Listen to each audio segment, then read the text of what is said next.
we're back. Welcome back to the Weekly Roundup. This is where we talk some shit. No, what we're supposed to say an actual intro. I'm supposed to say, so we talk about what's been going on in the wellness, yoga, service-based entrepreneurial business, and what we're coaching our clients through. It is always amazing to me. Let me just preface this. There are zero times that while we jump on the coaching team and I prior to this call that we're all like, I've got this thing over here, and I've got this thing over here, totally different. And I've got this thing over it. Like, there's always, like, just a theme that's happening. I don't know what that is. Mercury Magnetism. in retrograde. It must be Mercury, That's what it is. perpetual Mercury in retrograde all the time. And not only that, I agree with you, Josh, because there are times when I get off one call, I get on the next call, different little business across the country, across the world. And I'm like, oh my God, it's the same problems. Yeah.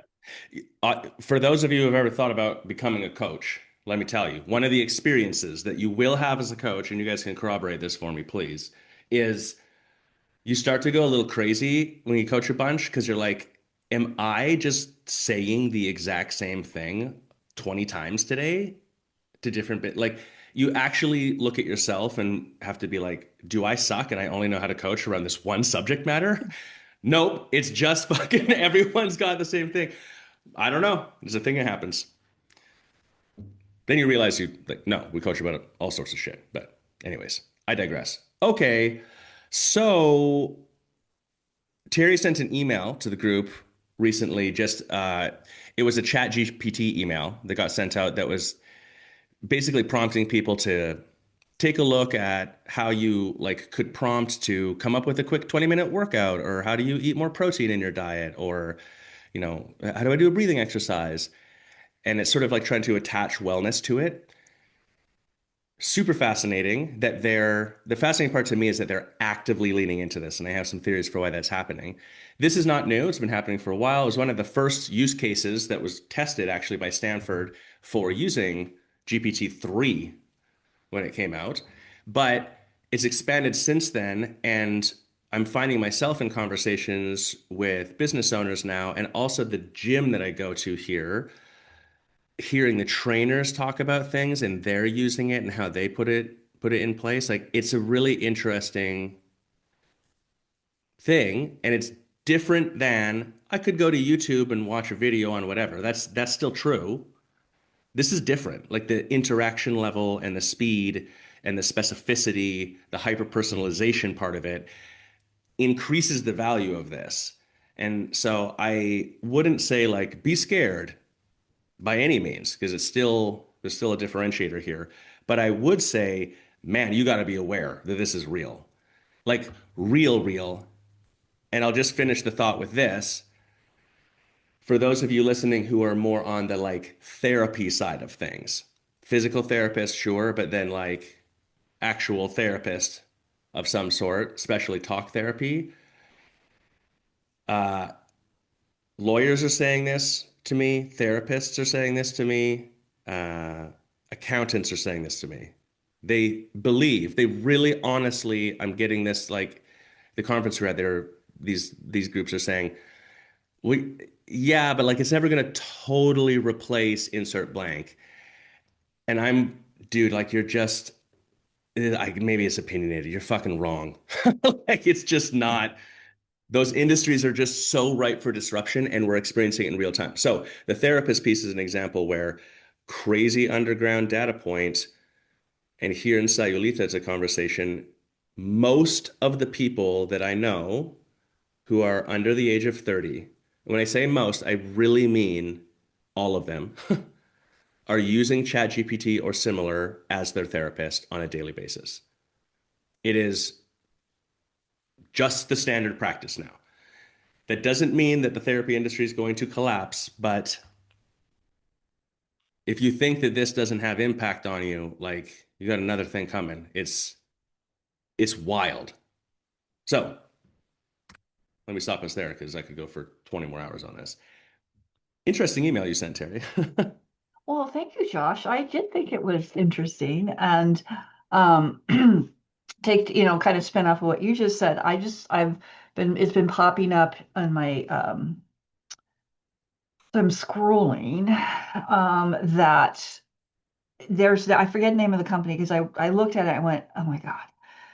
And then I thought, wow, because there's a company out there now that if you send anything about as a deceased one, they basically, it's like something about grief. You never have to get over grief kind of thing because they can create your deceased loved one with photos and this and that and voice, and then you can still have that Yep. person in your life. And of course, I think I saw it actually when we were in California, right on the heels of the anniversary of my mom's passing. And of course, I'm sitting, you don't know this, John, in Oh, my I know. room. Yeah. Because I missed her. Obviously, you Yeah, of guys know I course. talk about my mom and dad. I say hashtag Terry's dad a lot, but my mom was also equally as important in my life. So anyway, it was really interesting. I didn't click though. I'm not going to click on this, but I just think that you said is I don't think it's going to replace human interaction all the way, but the reason I sent that to you guys, I know it's just one point, but I swear these points are connected, Josh, is that, is that it is another pivot moment. It is another pivot moment in, Mm, I think, just about every industry, yeah. particularly any service-based industry for sure.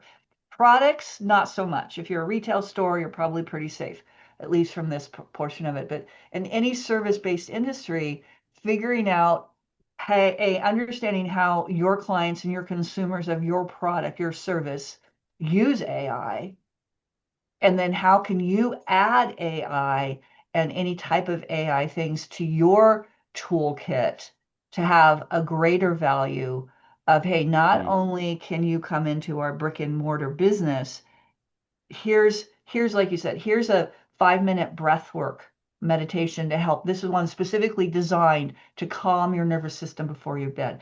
Here's a wake up routine, a 20-minute some type of routine to get your body going, your nervous system going first thing in the morning, those type of things. And that's, I think, where businesses can lean into AI.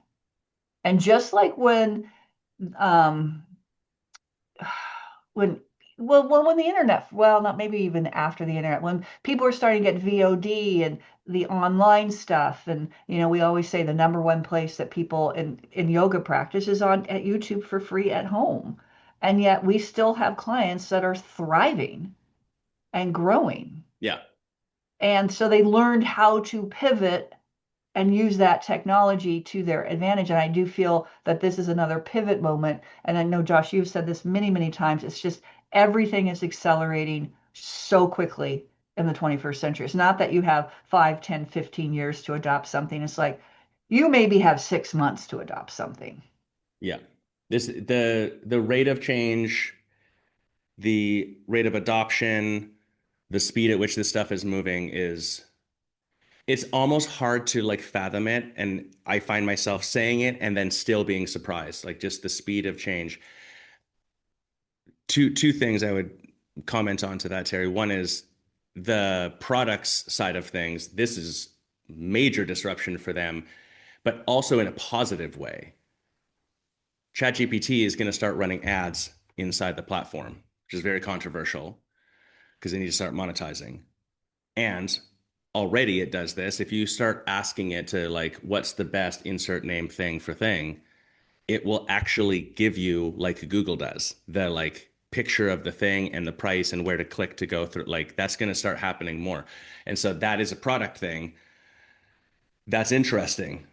But anyways, I don't think anyone's not going to be impacted. This is a fundamental level, like foundational change for how the world operates, just like the internet, just like the iPhone, just like the fucking printing press. That's the level we're talking about here. So now I just have to throw this in there. This rate of change thing is what amplifies it being scary. And what I'm seeing is a lot of people are like, I don't know if I like this. I don't know how I feel about this ethically. I'm not sure how to leverage it. Now I feel like I'm behind. And so they kind of do this like put their head in the sand thing. And I would just say this is a good example of like, you're not going to get a hold of this. It's not going to slow down. It will punch you in the face. And there's just nothing to be scared of. Like without talking about the dystopian AI overlord, robots taking over the world part, because at that point, don't worry about it. Uh, just be like, okay, I'll be your house cat, whatever. Um, but without that level of it, it's just not something to be scared of because if you're having that thought and feeling, so is everyone else. Like everyone's going through this right now, and I think that's where there's potentially a really uh, grounding sense that you can find in the whole thing. The business owner down the street they know about this more or less than you within a very small margin. Like it's just moving so fast that no one's really super on top of it. We're spending all day every day talking about this shit. I'm spending all day every day trying to figure some of this stuff out because it's changing in real time. And so like you're not doing that. That's fine. You don't need to. You need to just understand that this is a foundational level change and kind of embrace it a little bit. Maybe it's just, Carol, oh, go yeah. ahead. I was going to Oh say no, it's interesting because I had a conversation with a friend in California about AI, and maybe it's just our age or something, but she's like, I have not used it. I don't even know what to do with it. She's not in an industry where it's a thing. Terry, shocking. I see your shocked face. So I was like, so I'm kind of like, is it just that we are talking about it a lot and the general population is not like really in, is it just my friends? I don't know. Like it's just a really interesting place to be because it feels like some people I know are like way down the rabbit hole. Other people I know have no freaking clue. If you even know a little bit, like I was just telling her the way I was like planning a weekend with my friends that are coming to visit here. And I'm like, give me a whole situation that we can do when my friends are in town. And she was like, I never thought of that. So like, like, I know the smallest amount. I don't know, is this, I don't, how much do we need to know? I'm just really, this is my favorite subject, as you know. Just take it away. Carol gets so annoyed when we bring this up. I don't think you need to know very much. I think that's kind of the point. Like the embracing of this would be if you look back and think about we're going to embrace the idea of the iPhone, right? Like that's the most recent example where suddenly you're going to have a phone and it's going to be a touch screen and then you're also going to have a screen that you're doing stuff with interaction wise and then et cetera, et cetera. Or Android? No, not or Android. That's what I'm saying. Do not embrace the Android. Poor Terry. But I think just Wait, am I understanding the that only part. one who doesn't use an iPhone on our team? Yes. Oh God, you guys are the best. Jeez. All right, I'll shut up. What I guess what all I would say or like point out is even those of us who are like, I don't use it, I'm not into it, whatever, and are a little counterculture that way, which is fine, have to state it. Like to me, the epiphany I had was this one of the strongest indicators of mass foundational move and cultural move is when the way that you resist the thing has to be talking about the thing. You have to announce to your friends that you don't use AI. That means this is a fucking conversation. So it's interesting. And I mean, I'm being extreme. I'm not fighting for AI. I was the person who refused to have a cell phone until I was like 22. And then a girlfriend bought me one and then got mad at me and dumped me because I wouldn't put minutes on it or turn it on. But now I live off a phone. Like, I don't know. But, you can be Amish. You can have a horse buggy and build everything by hand and farm all your own food and do your own schooling. Like, that's a great life. Actually, I totally want to live that life sometimes, honestly. You can do that. And so you don't have to do anything with this. But if we're looking at it from a business standpoint, the second that you open business, especially service, It requires interaction with other people. And so, and you're not your business. So immediately it's not a choice anymore because it's not actually about you. Well, Not that it's not about you at all, but like you're not the major factor anymore immediately. That's the hard part. and I view it like when PCs and stuff first came out, and I like this, and spell check. I swear to God, my life could have been completely different if I had spell check when I grew up because I'm such a horrible speller. And I still get anxiety when I have to write something by hand because I have flashbacks to sitting in third grade, and we had Monday was the pretest for this that week's coming spelling words. And if you got whatever or above, then you were fine. You didn't have to do anything. And I still remember every Monday, 9 to 10 words would be misspelled. Because it turns out I don't, phonics like is just mush in my brain. By Friday, having had the week to memorize, I'd be 100%. So I always thought I was a really bad writer because I was a really bad speller. And it wasn't until I started working on my master's in my 40s that I realized, oh, I'm actually a decent writer because I had a computer with spell check. I'm just a shit speller. Bridget, I'm just a shit speller. we were at the on-site, and of course, as I'm talking, and then we have a whiteboard and we want to write something, and I'm just like, I don't know, here, Terry, you write. Then you could just see her face like, I have to write. Carol wasn't there at that point because otherwise I'd be like, never mind, Carol. You're not going to read my writing.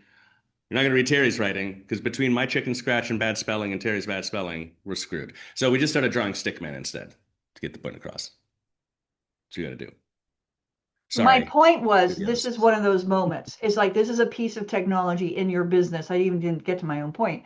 Is that this is one of those times where you can use AI. And I know, Bridget, I'd love to hear you talk about how I mean, we've talked about this before, to really help you in someone like routine admin tests, writing emails, doing things, helping you with, go back and forth rather than spending hours agonizing over something, you can have it done so quickly. And that gives you, it's a productivity tool. And if you think of it like that, if you're a holdout out there that, try it is all I have to say. Yeah. I want to refocus this though, Bridget. I'm curious on your thoughts on like this email that Terry sent that kicked this whole thing off. It's giving you prompts for how to like get a quick 20-minute workout. And so you could look at it from the perspective that now, like I can sequence a personalized yoga routine inside time frame that I want to accomplish whatever myself at my house in 4 seconds. And if you think it's not good, you're just wrong. It's better than half your teachers. I hate that I'm saying that. It is true though. You're competing with this now. Like if we're competing for attention and time, this is a piece of the puzzle.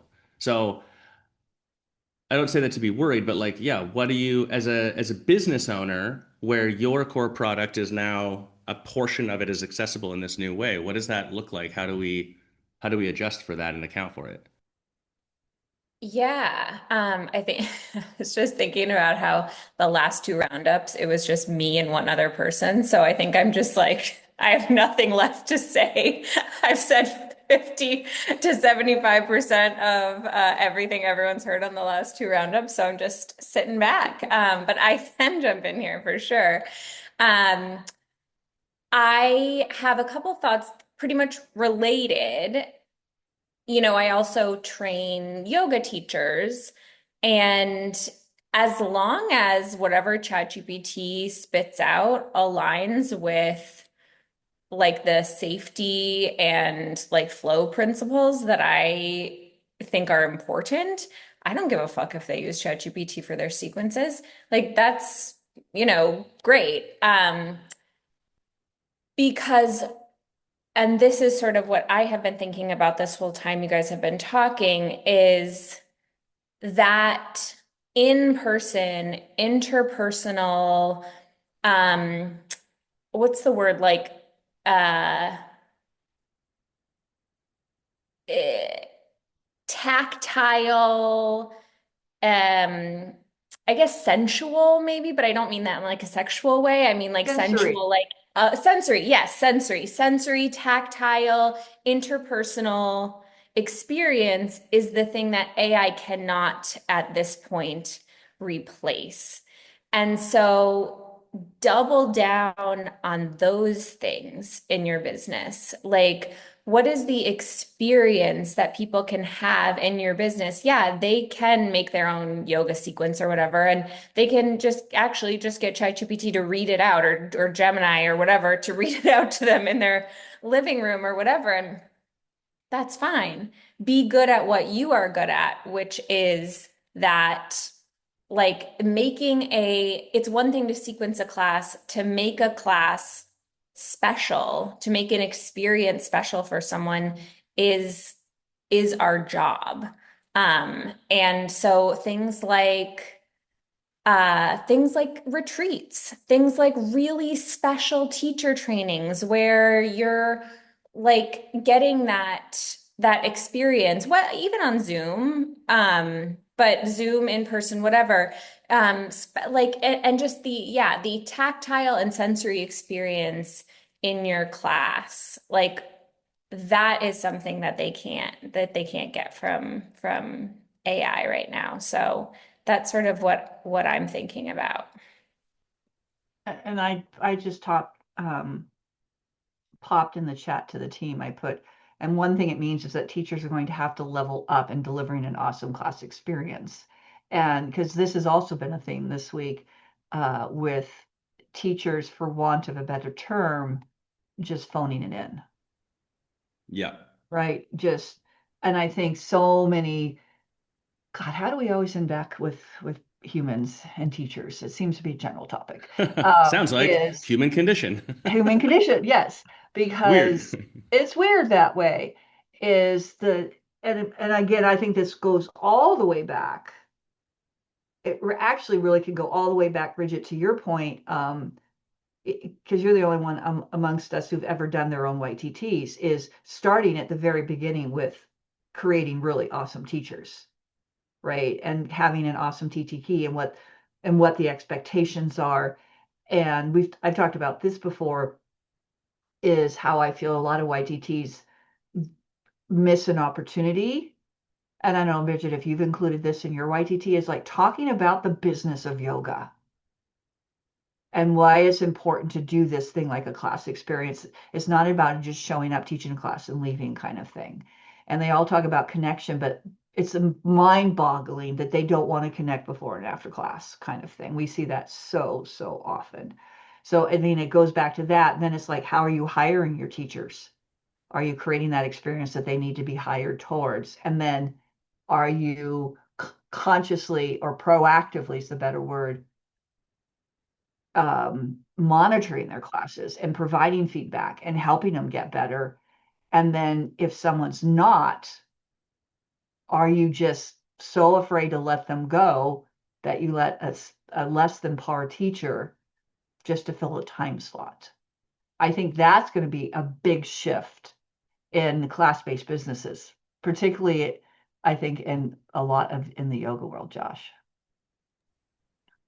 Yeah, I would double down the point. There's an engagement question here. And it's not as simple as to say that even it is the part that Bridget that you're talking about. I would say that the word sensual is an appropriate word in a certain context here too. That like, man, currently what isn't replaced all the way is the deeper energetic connective component of all of this. So, but it's not some of the stuff that it is like we really thought was defensible. What's interesting about this for me, even like as a coach too, is things that I thought were defensible are not defensible anymore. And so I'll give you a really good example is tone. A year ago, the voice back from ChatGPT, but there's three or four other models that are actually better at this specifically, was shit. Like you're talking to a robot, it's off, whatever else. It's exponentially better. And the best ones out there now are basically Like you would have to really spend time talking with them to know for sure that it's not an AI. Now there are some signs of what that is, but just the tone and flow like that, and that has a huge impact on communication in your brain. And so like even that part, the auditory part will be taken over, will be completely taken over by this. In terms of course it's still valuable for you as a person, but just to think that it's defensible is not true. The simple thing using the yoga teacher example, but this is every business that we work with, any service-based business. Think about like how long, how many hours of time a teacher spends sequencing their class and how much effort and time they put into their playlist and how much time they talk about things like connection and community, the sort of virtue signaling side of it. No shade, but also like, let's be honest, right? That's all gone. If you step into a yoga studio today and be like, oh, I spent 8 hours perfecting my own yoga sequence and playlist last night, it's like saying, I'm dumb at working. Like I'm just bad at working at this. Again, it's not no shade on the person. It's just a reframe of value. But what's left is what you guys are both saying. Your ability then to, who cares that you could make the best yoga sequence on the fucking planet, but if you can't deliver it, it doesn't mean anything. And so that's the skill. And what makes any service-based business, like what's that harder to really tangibly identify thing that makes it good? It's the human being. Like there's a reason why you have a favorite yoga teacher. There's a reason why two therapists can go to the same school and get the same degree and have the same information and even deliver the same information plus or minus a little bit to two people or to the same person, but you will have a preference to one of them. Like there's another element here. And so to me, I would sum all this up as like we're moving into hyper personalization across the board. And the way that translates into a service business is that attention to detail, engagement that we're talking about from the human. Like that is the hyper personalization component. Um, which we've been saying for 2 decades. Like coaches and I tell me, am I right or am I right? Like we've been fucking screaming from the rooftops the whole time. That's why when we're at an on-site and we do the fly on the wall, it's like just talk to people, say hello, acknowledge their existence. As they come in, say hi, how are you? And then as they leave, great job. Yeah, thanks, Terry. I mean, it's all the things that we've been talking about. I also, whenever it was, I think Bridget was starting to talk, and I wrote down lean into the experience. So we were all on the same page there. And then what made me think about was the other night, after class, I engaged in conversation with a new person I had never seen before. And she was like, it's just so boring to do things alone. I really enjoy that I can do this as, with Preach. people. And so I was like, yeah. And so it made me think about how messaging wise from the studio, if it was like, aren't you bored running by yourself? Aren't you, if you want to have a good time with with your workout or work in or whatever you want to call it, like come to us because this is the place to just like kind of leaning into that idea of like being around people is, and that connection is what a lot of people are looking for. Go ahead, Bridget. Don't be boring. Yeah. Yeah, I was just thinking, when you are evaluating your teachers, so often we are looking for like, what is their class structure like? And it's like, just start, instead of just sending them your class guidelines, send them what you expect experientially. Like, this is a practical thing you can do this week. Write down 10 things you expect to happen in class. Right now, there's probably an AI in like an office somewhere, like in Southern California, that can do this. But right now, the computers in our regular homes can't modulate their voice when it's time for cool down poses. They can't dim the lights for you. They can't turn on the incense for you. They can't give you a killer hands-on adjustment in Shavasana. Like these things, what are 10 things an AI can't do that you expect your teachers to do in every single class? So, I mean, maybe not easy, but so simple. And this is what you, and tell them, write your fucking sequences with ChatGPT. So don't spend any more time on that. Practice this part or whatever, you make your own decisions about that. But this is the stuff that actually makes a class special. I have been going on about this for pretty much the last year, but as I've been traveling and going to classes, like it's just so rough out there. What especially vinyasa teachers are offering, like it's just so many classes I've been to where the teacher just did a very mediocre yoga sequence from her mat at the front of the room and was like choppy with her words the whole time. So I was confused. And like it was just, and it's in a gym where the floors are dirty and the borrow mats are disgusting. And I was just like, nothing about this would ever make me want to come back. So yeah, just 10 things ChatGPT can't do for your clients that you want all of your teachers to do in every single class. Terry, what do you say? I know Josh you had your hand up before, but I just have to say, because we did just get back from 2 on-sites and you haven't yet had the privilege of going to an on-site, Bridget, and in that, what can they do before class and after class, not just during class? Because that's where we see it, particularly when we go to on-sites, is that even if it's like they're not even thinking that the before and after class is part of the experience. And as we know, it totally is. I'm sorry, Josh, I just had to get that out. No, it's true. The whole thing is the experience. Like all the way from I message you before I even get there. Like that all compounds to be part of it. Um, I love what you're saying. That's such a brilliant idea, Bridget, and absolutely like from a product standpoint and from a teacher mentorship standpoint, what's the experience, the feeling, what are the non yeah, what are the engagement points? Like the sequence part is less relevant and the whole industry's moved towards it. I mean, I have to make this comment because it's just whatever, and it sounds like we're talking shit. First off, this is not specific to yoga, Bridget, what you're describing. It's like this is every service-based business. It doesn't matter what we're talking about. I have 2 different client groups that are physical therapy offices. It's the same thing. They're like, well, they went to that school and they like to do it this way. And I'm like, cool. But that means if I come into your business, if I go to that person, how they're going to solve my shoulder hurts is different than you. And they're like, well, when you say it like that, I'm like, well, which is it? And so now you're not even offering me the same product anymore for the same problem for the same person. And so we're streamlining that.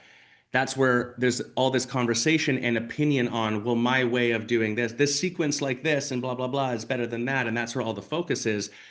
But the truth would be if I have a problem and I really believe you can solve the problem and you can engage me enough for me to do the work necessary to solve it for myself, because that's really what the service is.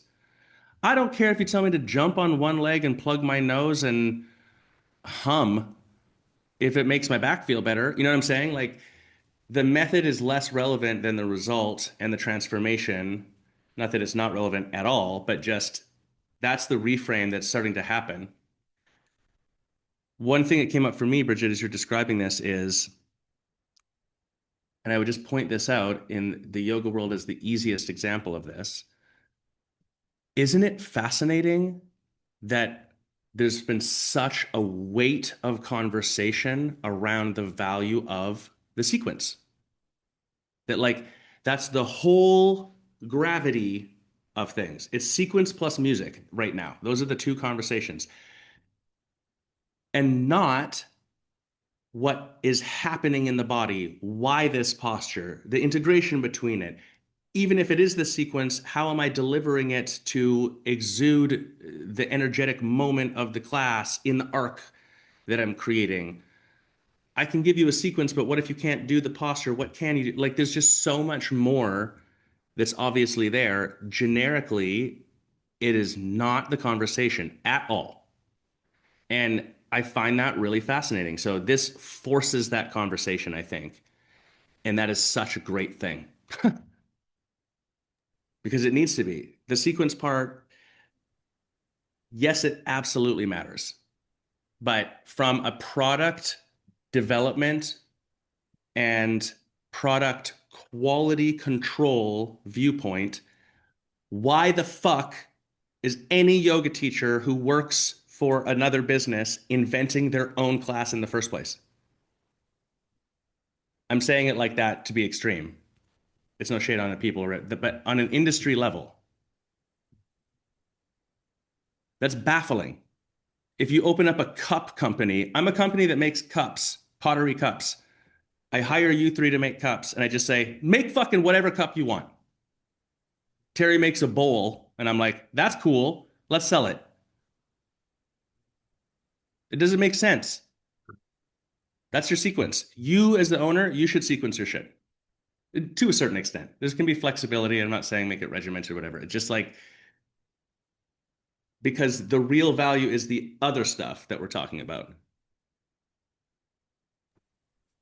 I was just gonna say, just to say it, because I'm trying to get used to speaking about more than yoga studios, but easy copy and paste this onto your therapy sessions too. Like, what is the experience that you are giving them? Because when I think about it, and I'll be honest. Sometimes I go to ChatGPT and ask it some stuff about my interpersonal life. Sometimes I even use it to like moderate an argument between my husband and I. But I and actually, my real therapist, I do wish the experience in the office that I go to was a little nicer, actually. And it would actually make it like such a higher value. It's pretty affordable in the UK anyway, so it's fine. But yeah, just like it would be a no-brainer for me if my therapist office was like smelled incredible and it was like luxurious couch, like the materials were amazing, the lights were like dimmed in whatever appropriate way it is for therapy. I'm not a therapist. Yeah, like I just thinking about and yeah, like a little taste. Like, is there a delicious water? Yeah, coffee and chocolate. Does the water have fruit infused into it? Is it like a fucking spa in there? Because at this point, it should be like a fucking spa. And so yeah, so literally any industry, and that's my Sorry, wanting to get that in there. Terry, I know your hand was up, but I just got to pipe in. the and to your point, yeah, Terry says Mad Men, cigarettes and booze. Right. You know the therapist that I want? I want the therapist that says they come to my house and say, "Get your fucking shit and we're going to the gym." And then we go die in the gym and they yell at me and we talk about the therapy stuff in between. That's what I want. Where's That's that therapist? that's boy Start therapy. that. Yeah, That's what I'm saying. And like, so yeah. if someone started that business in this town, Yeah. like you just instantly win for the me. They start the spa, they instantly win for you. We're not even talking about the therapy. What school you went to and how many degrees, I don't give a shit. It doesn't matter. I mean, of course it matters. You should have to back it up and get a result and you should know what you're doing and be a professional. But I have a brilliant idea. Basketball therapy, group sessions at the basketball court. well, that's what And, martial arts is. yeah, and a spa day, group mani-pedis for the women. Or Um, both. I or want both both. actually. I You would go want do both? group mani-pedi. No, but like I'm not making fun. Like All right, actually, I want the basketball one, but then like 1 in 5 mani-pedi. That'd be all great. right. It's noted. you guys, my colleagues, note this. Anybody listening, note this. Josh is going to sponsor a Mani Petty Day when we're in Salilita this year. We're all going to go get Mani Yeah, yeah. Petties Okay. before the summit kicks In, off. in Sayulita, no problem. No I'll do problem. that. Okay. I wanted to say, Stateside? Hell no. no, stateside, hell no. Um, I've really been thinking about what you're saying, Bridget, about the sequencing, and we talk a lot about this. And here is a real world example from one of our on-sites is went to the studio. It was and the owner was showing me around and everything. I hadn't been there before. And I needed to go it was between class. We went in during the morning. It was between classes. It was before the official visit started. And I went into the women's restroom and I was waiting, to use the bathroom because it was kind of crowded because it was after class. And this is an actual conversation. They had a different teacher subbing that day, and they were talking about the teachers. And what's interesting is that the normal teacher is an older male. He's actually, I think he's like in his early 70s at this point. Really nice guy. And then the teacher that subs is, probably is more like Bridget, or even maybe even younger, a young woman. And they were talking about the class experience. And they're like, oh yeah, that teacher, whenever she take her class or she subs, not possible. That she said, I just do my own thing because her sequences are always too complex. And the other, yeah, I always have a hard time following along. It's too complex. It's too this. It's too that. And I shared that with the owner. It was a huge eye opener because this person that had taught the class went through their YTT. And so, as we say, it's simple scales, complex fails. And I think that's oftentimes and I'm not a vinyasa teacher, Bridget, you can probably speak to this way better than we can, is sometimes they think by making it more complex, it's better somehow. Instead of just keeping it simple and basic and recognizing that 99% or 95% of the people coming in, simple, basic is fine. If you want to do flying crow or headstand or, things like that, maybe you create a space for that. It happens at IHP too as well. Yeah, they make them too fast. Yeah, I do Peace. think like vinyasa is, a little different, but I think that the issue there is like more, well, I will say all of my teachers use like a pretty strict structure, but they do sequence their own classes. And over the years, like there is just how, like, whether someone's class is complex or not, like we've been saying, really isn't the thing that packs a class. It's the experience. It's how amazing and honestly, it's like how fucking friendly the teacher is half the time. And I'm just like, sometimes I'll go to a class and I'm like, what the fuck was that? And everyone's like, oh my God, I love her. She's so amazing. And I'm just like, okay, fine, whatever the fuck you guys want is fine with me. But um, the issue there, Terry, and this is something you speak to a lot, we all do, is like I really doubt that 70-year-old guy's class was anything like that. And that's just way too, I get comments all the time, which kind of drive me a little bit batty. Like we just got a review this morning and someone was like, I love it because all the instructors have their own style, which is a little like it like rubs something in me a little bit the wrong way because I'm afraid of what that really means. But I know that they're mostly following my things, but they might have a little bit of what my clients are calling their own style, but they know to expect the same structure in every class. And I would really bet that 70-year-old male instructor's class is not the like complicated, spicy TikTok flow vinyasa that young woman's class was, which is the bigger issue, I think. There's a difference between your own tone or your own style and your own class. Like those aren't the same thing. And that can include variation inside a sequence of things. Taking this into a different context, you go to physical therapy as the other example that's come up in our conversations today. There's a path that you would work someone through. That's the structure that you would agree to as a team because, and then that way you can actually optimize it to have the best possible product. But the specificity in it and the timing of some of the stuff, that's dictated by what the client would need and your read on that situation. And the unique style and value is how you interact with that person. That's the same thing in a yoga class. It's absolutely the same thing in a Pilates class.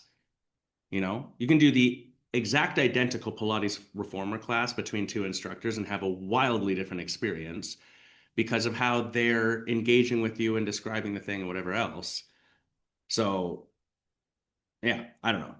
Going back to one thing you said, Terry, I would just add as a side note, you go into the change room as a brand new student and you're having some conversation with people, and Carol says, I don't when I go to Bridget's class, I just do whatever I want because Carol's stuff is like it's too fast and it's crazy in there and it's way too complex, the sequencing. I prefer this other person's class. Then you come out of the room and I'm talking to Carol, getting a tour before the class, and Carol says, "Don't worry, super simple sequencing. I'll keep an eye on you. We're going to follow the whole like it's easy for this is a beginner friendly class." And now there's two different things being said to me. One, who do you think has more influence in that situation at that moment? And two, now I have to have an internal dialogue tension potentially. And it depends on what I want. Do I want a more challenging, high sequence, quick moving class? Do I want it to be more beginner? I don't know. But so you create a scenario where your product is diminished in potential value by adding confusion and judgment when that's the wrong focus altogether. But who do you think has more influence in that scenario?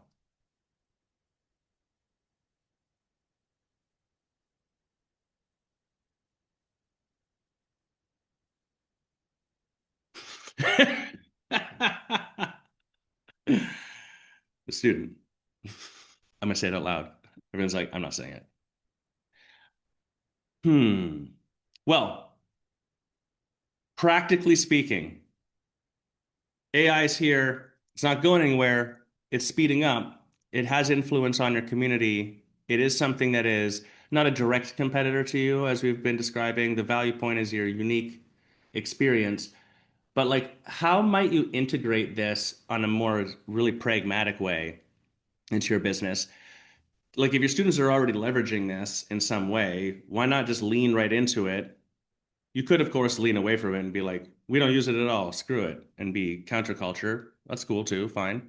But yeah, what would it look like if you really leaned into it and like brought it into the fold with your business? A couple of good use cases for is, I mean, yes, we can look at data and KPIs and things like that and do, a good job at that. And if you want a real deep dive, you could put your KPIs, into chat and say, hey, I'm looking for and give it some prompts, and you can get some real, if you really want to get into the weeds about certain things, you can use chat for that. I had conversation with a client this week who they use Walla, and Walla has great teacher metrics in there. And so she shares those with her teachers, which I think is awesome. And we were chatting about the correlation, and it's like a gut feeling. And we talked a little bit, Carol, Josh, you and I talked a little bit about this, is a gut feeling of teachers who regularly practice at your studio having more students in their class, and also having perhaps higher retention because they're just integrated, they're part of the community. And so and I said, this would be great. I said, why don't you put, and also the number of classes they teach, like what a teacher teaching one class a week, teaching a few more a week.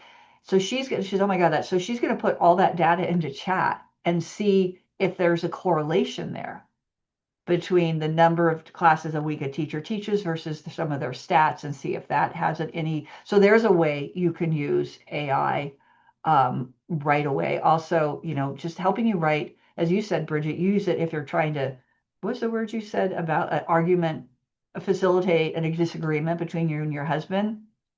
You can do the same thing, like if you have to write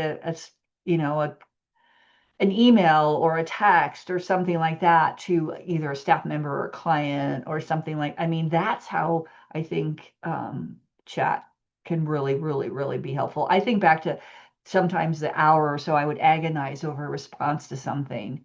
Whereas with chat, or longer or sleepless nights where, oh my God, what am I going to say? How am I going to say this in a way da da da da? Whereas nowadays, go into chat, da da da, and send it off. I mean, I learned the hard way. Do not read your emails, your studio emails, right before you go to bed.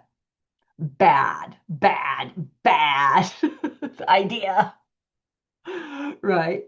So anyway, those are a couple of ways I think you can really leverage chat, and also just looking for mundane tasks that maybe you can offboard to chat Yeah. kind of thing.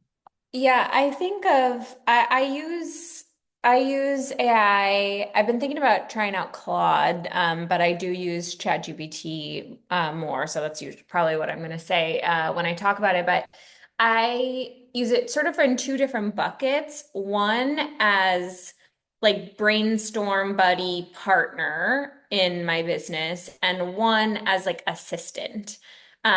The brainstorm buddy is like actually kind of like what Carol was talking about when she was saying, I asked it for an itinerary for like our trip or whatever. What are fun things we can do?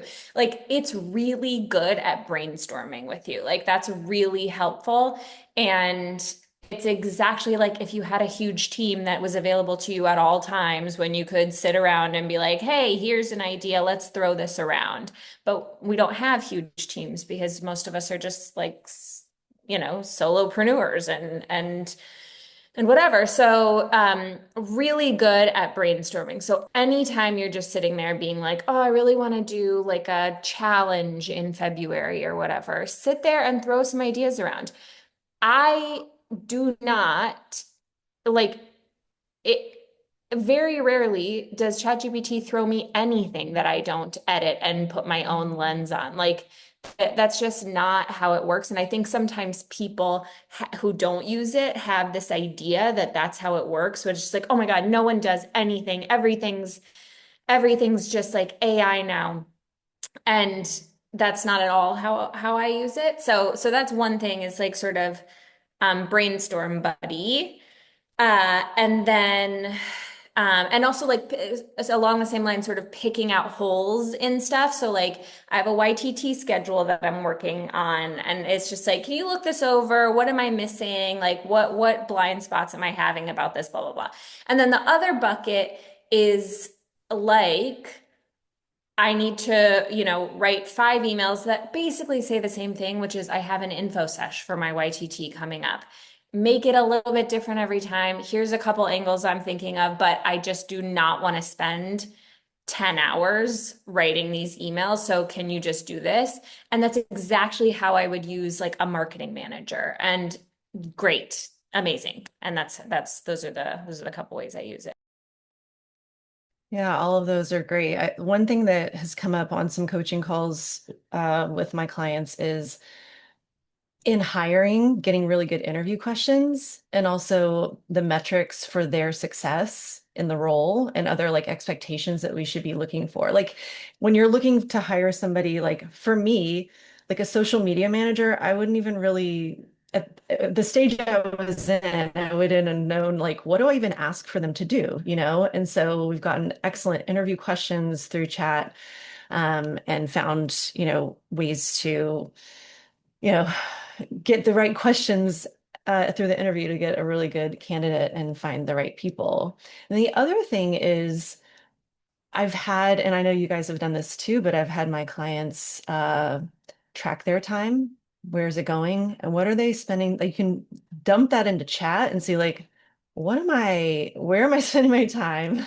What are the different categories of, um, like whatever I'm doing, my tasks and like what can I offload? How do I get this offloaded? You can create SOPs through AI as well. So a couple practical things to use it for. I think SOPs are a great example of like who the fuck likes writing SOPs? I mean, I like the result of them, but it's annoying. Whereas like now you can just voice record or screen record. Like there's like 50 ways to do it. Just record what you're doing and be like, turn this into an SOP. And it'll be wrong, but it'll be 90% right.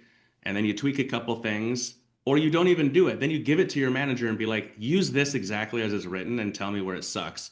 They highlight it and then you go fix it. Like just that whole process is stronger now.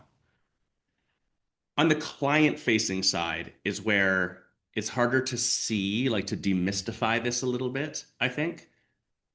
Like ultra simple thought, Terry, you actually mentioned this in a roundabout way earlier. The prompt for this whole thing that started us off was this email of like, use this to figure out how to do a 10-minute workout, whatever. And then I don't know, sure if you mentioned on the call here, Terry, but we've got a client that's one of the things they do when someone signs up before their first class. The email that goes back to them is like, hey, if you're just like excited about getting a workout in, watch this video, 20-minute morning flow or whatever, and like gives that to them just as a value add. If we look at it in like really simple context that we all know, someone buys your intro pass or your first month off or whatever it is that you've got, and then we're trying to send stuff that's valuable to them.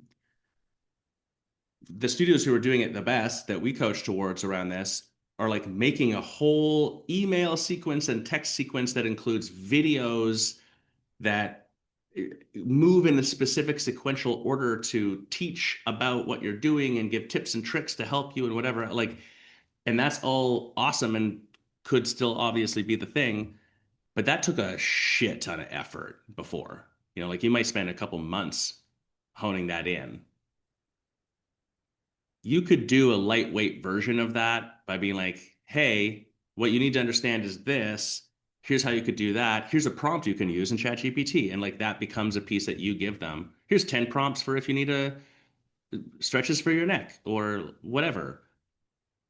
That's the part that, in a weird way, I'm starting to think about how this can integrate in. Like beyond the internal operational creation of things, leaning into this in terms of I know that Bridget's going to go to ChatGPT after she leaves my studio to ask this question or whatever else. So why wouldn't I insert myself into that?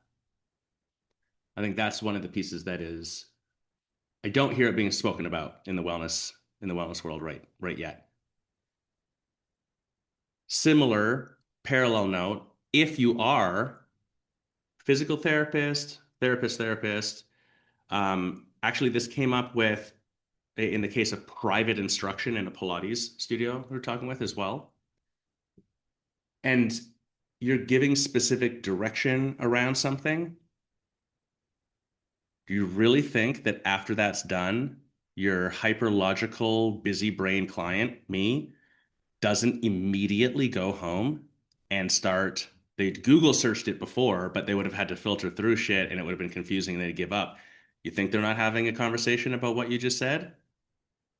And so that's like for some of your clients, just a truth. I would just lean all the way into that.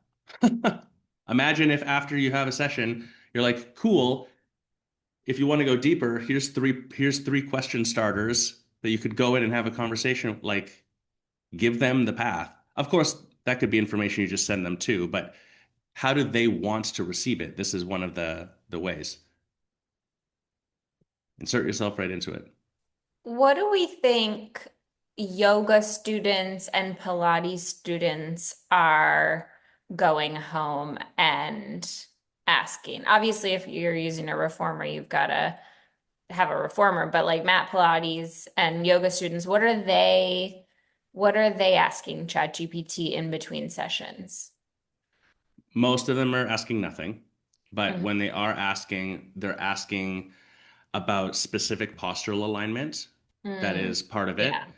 They're asking about a feeling in their body. They're like, when I'm doing this, and they're asking about it. Mhm. And then the other weird one that I think the yoga world is especially, now Pilates too. I take it back. Pilates even more.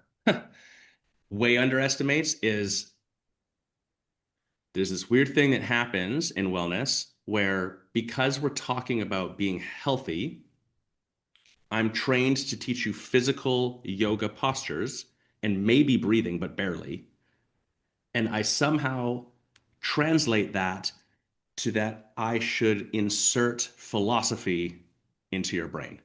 And we start talking about esoteric, this, that, the other thing as part of it.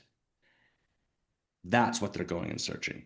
Mm. When it's at a higher proclivity than you think. That's a normal thing that happens, but it's like realizing everything you say is a suggestion, which means you're prompting a conversation potentially around everything you say. So if you're in the middle of a yoga class and you're like, we understand that it's important to allow your heart chakra to open so that the energy of the toroidal universe can ground you to the blah, blah, blah. And I'm like, what the fuck does that mean? But I'm actually interested. That's what I'm going to go start talking about. And the tiny bit of warning with that is it's not that AI is correct. In fact, it's very often incorrect. Well, not very often. It can be incorrect. It's just this now means already with the internet, the gap between me catching up to what you're saying and testing it for some level of truth was already small. Now it's zero. And so, like, if you say something that's just factually incorrect and you don't know what you're talking about shit that you do not understand yourself, there is a risk here that someone can come back to you and be like, that's not right. That's not true. Like, because people do that. I know that doesn't make sense, but we already do see that in these businesses. The ability for that to happen is exponentially more now. And so, I don't know. That's like it's a trust question. I had one more idea of like just something really simple. So tell me what you guys think of this. One of the things I use AI for a lot is helping me schedule things because I do not, just like Terry doesn't have a spelling part of her brain, I do not have a like executive functioning part of my brain. And it's a bigger problem probably than Terry's spelling thing. Um, what if you gave them a prompt, like you send them in an email, in a text or whatever, a PDF of your full schedule and like really good kind of optimized for AI understanding descriptions and said, here, this is the prompt. Like, here are my goals for my yoga, Pilates, strength practice. I want to get more flexible, stress relief, etc. Here is my schedule. Here's a screenshot of my weekly schedule. Can you pick like 3 to 4 classes a week that I'm going to put on my calendar and be um reliable to every week? Josh. Hell yes, do it. That what like part of the value of the in-person piece of the puzzle is the accountability of the other people. You just work harder in a class surrounded by 20 other people than you do by yourself in your living room. Most of us, most of the time. Of course, there's exceptions in how you feel today, but like so much of in the beginning, what we're trying to have happen for someone to maximize the benefit of your product is just participation. The truth is, for a lot of the issues that someone comes to a yoga studio for, or Pilates, or bar, or your HIIT gym, or whatever else, fundamentally, the core problem is I should fucking show up for myself every day. Like, that's actually the thing. And so your product is something that's beneficial for them, but what can't be totally beneficial for them unless that is there. Step one is consistency, step two is frequency. It's like just a rule of reality. So why would you not lean into without highlighting the whole like go get it and you got to schedule yourself part? Like everyone's like, cool, thanks, motivational speaker from YouTube. But this like a tool for how to do it, way more interesting, way more powerful. I love it. And this connects now, like you could train a custom GPT or whatever else for all this stuff to make it more personalized, but This now connects to these other things that on the business owner side, we've been a little bit lazy about sometimes, where it's like your yoga teacher wrote a class description about their morning flow 5 years ago, and it like doesn't even make sense. And it's totally incongruent with what it says for this other thing and whatever else. But it's the source documentation for what you're publicly saying the class is for. And so now the value of like that being correct and powerful in answering specific questions and also being the thing that the teacher actually delivers when I arrive in context of you're going to send me a thing that helps me schedule classes specifically for me to accomplish an outcome. Like those components are now hyper valuable in a whole, they've always been hyper valuable, but like in a whole new way. Like that's the spider web. It all starts to connect. And those are just business basic stuff. But having that in order like gives you leverage now. Hmm. Well, Carol's gonna blow up if we talk about AI more. Bridget's talks too much, and Terry looks like she's out of steam. So Steve, I I'm think we just call trying to be quiet for once. Terry's First you throw tell me everyone. I talk too I'm just much, throwing and everyone now under you're telling me the I'm steam. out of steam. Make up your mind, dude. I just mean we're done. We're done. That's what I mean. Okay. Well, that's a wrap on this week's weekly roundup.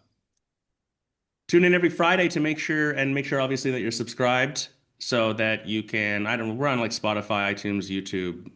There's probably some other ones. Wherever you're listening from, we're there. Subscribe.